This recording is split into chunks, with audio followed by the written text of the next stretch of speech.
Okay, thank you. Welcome to the last section tonight. Again, thank you to our writers so far, and please submit again for beauty. All details on the website. And this story is called Underground, and it's by Kathy White, who's sitting. Big round of applause for Kathy.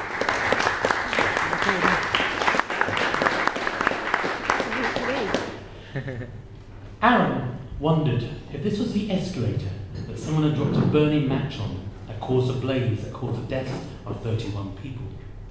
The escalator had carried him down, further down from the street, further away from the people he imagined walking above him. He wondered if the people above him were thinking of the people below them. He wondered if each footfall dislodged a particle in the roof, if each particle left a little hole, and how long it would take for each little hole to make one big hole, which would cause the ceiling to fall in on all the people moving further and further down to the ground, to get on a train that would take them further and further away from the city. He wondered if the person who had dropped the burning match that killed 31 people was in the station.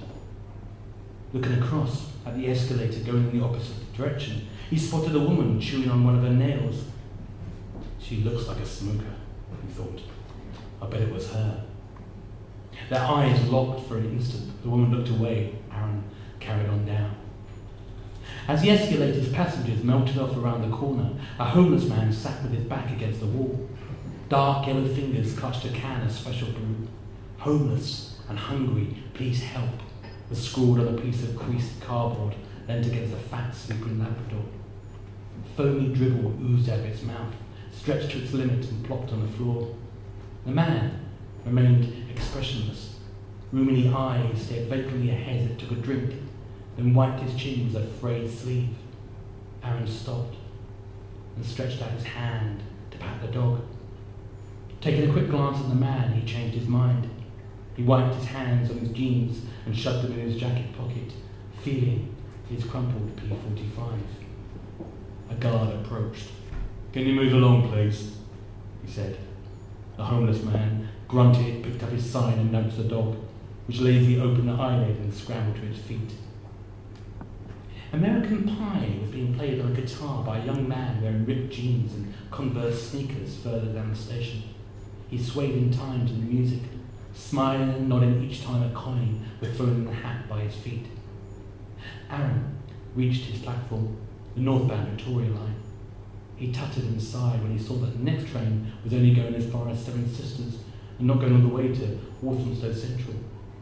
The only reason, he thought, that people get on the train to Seven Sisters is that they can get off there and cross the platform to wait for the Walthamstow Central Station train. The sign said the next train will be arriving in 1 minute. 5 minutes later, it still said it would be arriving in 1 minute. Tiny brown mice darted around below the tracks, searching for crumbs. Aaron wondered if they liked McDonald's, which seemed to be the most popular litter down there. He looked for a seat. The only empty one was between a hefty woman reading Heat magazine and even a heftier man picking his nose while staring up a dating website post on the other side of the tracks, showing glowing couples grinning at each other. Aaron looked again at the departure sign, which just showed that his train would be arriving in 5 minutes, and wondered if he could squeeze in between them. He decided not to, and walked further down the platform and leaned against the wall. He had done this journey every weekday for the last 11 years. Every weekday he saw the same people on the platform. There was the odd-looking couple, he tall and thin, always looking off into the distance, she short and fat, her mouth moving amicably. There was a man with a tattoo on his neck who paced up and down the platform until the train arrived. He'd never know, Aaron thought, how close he sometimes come to pushing in front of the train to stop him pacing. He wondered how many of these people were fed up doing the same journey each weekday.